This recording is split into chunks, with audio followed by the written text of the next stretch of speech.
Hello guys! Welcome sa aking walang kwentang channel. So nandito naman tayo para sa panibagong video. Pero bago ang lahat guys, gusto muna nating i-shout out at the same time yung kasama natin dito na nag-request sa ating content ngayon.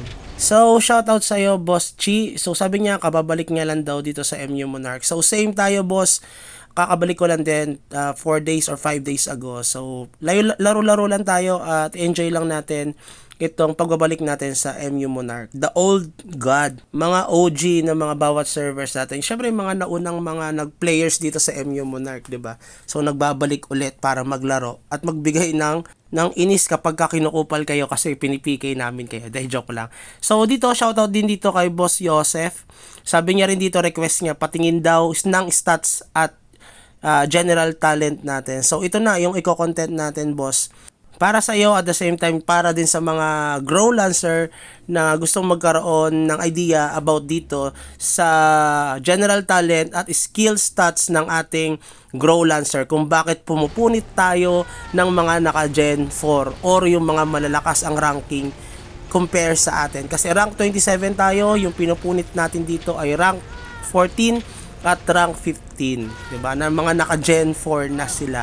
So ito lang guys ang inyong pataasin. Para sa akin na unang-una sa lahat guys, pataasin natin yung mga attributes na napapakinabangan natin lalo-lalo na yung damage. So dito lagi ko rin itong ina-ups yung class talent natin. Magkano lang din naman ang gastos dyan kung sakali.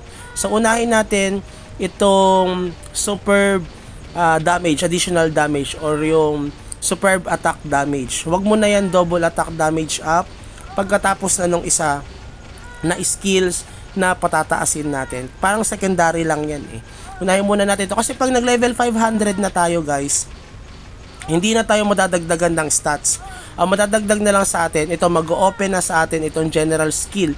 Ngayon, importante kasing alam na natin siya agad kasi nga magastos kapag nagkamali ka, kapag mali yung nadagdag mo dito. Kahit ako nung una binasa ko to medyo nahirapan ako, nagkamali rin ako dito.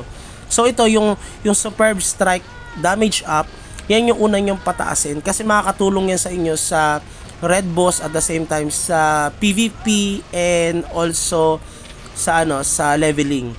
Yung mga ibang attributes diyan or skills, wag niyo muna pataasin yan.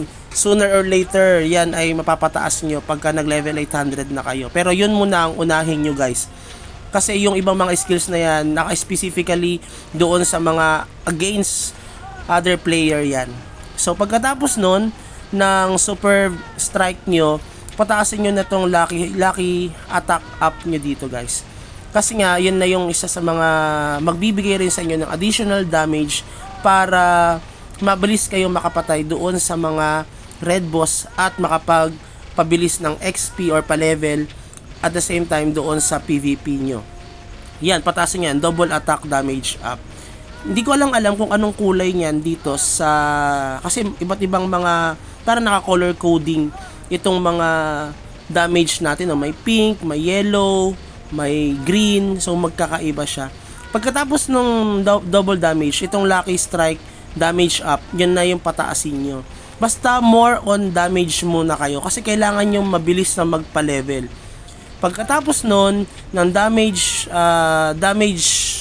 output kayo, kasi ngayon na importante, pataasin nyo naman tong pen rate up. Itong pen rate up kasi parang ito yung pangontra doon sa kapag mababa to, lalo na yung nakalaban, subukan ko ito guys, nakalaban ko yung EMG at saka yung STRMG, di ba damage output yun, ang lakas nilang, parang ang bilis ma-penetrate ng buhay natin. Alam niyo yung skill ng Elf Agi, yung penetration. So kapag mababa yung ating pen rate up, hindi tayo makaka-damage ng malaki sa kanila kahit malaki yung damage natin. Kaya importante yan. Tapos pataasin nyo na rin itong double receive, ignore, defense, attack up rate. Mga ganyan. So yan, puro defense na yan. Bababa yung damage sa inyo, yung penetration sa inyo. Yung isa kasi tataas ang penetration nyo. Yung isa naman mababawas ang penetration sa inyo. Yung isa pampalakas ang damage nyo, yung isa pampahina ng damage sa inyo. Tapos yung ito naman, yung next naman yung reduce excellent damage up. Okay, pa-kontra yan din sa mga excellent strike sa atin. Kasi ano yun eh, ang hirap kasi magpa-level pag nag-level 600 na kayo, papunta sa 700, napakahirap. So kapag nag-reset kayo nito, nagkamali kasi kayo, 300 just ang magagastos nyo. So sayang din naman kapag bibili pa kayo ng pang-reset, kung pwede naman gamitin nyo itong guide na to na makakatulong naman, proven and tested na itong aking ang aking build, no. Hindi ko naman sinabing perfect, pero malaking tulong siya sa akin kasi nga para din sa inyo na hindi kayo magagastusan. So yan namin pinapataas natin ngayon. Level 18 pa lang siya. So sooner or later yan ay mamax na natin ang kanyang level. So yung isa naman request niya, yung ating attributes dito sa stats natin, kung mapapansin nyo, mas mataas yung agility natin compare sa STR kasi nga gusto kong mataas ang defense, bilis ang attack speed kahit na hindi masyadong malaki yung damage ko kasi nga tayo ay ice fluorides.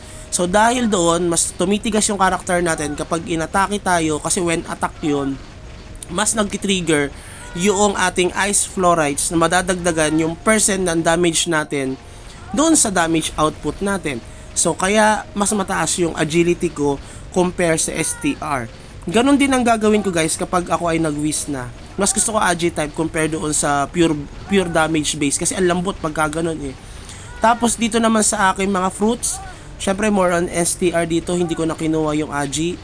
May reset yan, free reset yan, pero susunod ko na gagamitin. Pero feeling ko pagka nag-wizard ako, parang ilalagay ko lahat yan sa agility kasi gusto ko talaga ng AG type compare doon sa mga STR or energy type na mga character. Kasi para sa akin, the more na mas mabilis yung attack speed, the more na mas marami kang maibabatong damage sa kalaban mo, at the same time mas bilis ka makapagpa-level at mas kukunat ka pa.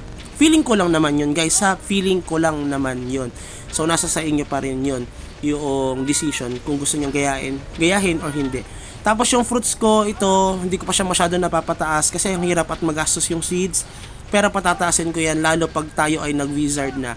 Mas mabilis tayo makapag-farm, mas lessen ang gastos, at mas lalakas yung character natin. Feeling ko nang naman kasi medyo marami na rin tayong biniling MUC. Ito patasin nyo yan guys, yung class talent nyo. Daily may 250 na MUC, tapos yung isa skill talent naman, yun ay 100 na MUC. So in total 350 per day pwede nyo ma-level up ito kasi maganda yung mga bigay na attributes sa ating character para tayo ay hindi mapag-iwanan. So yun lang siguro and have a good day. Bye bye.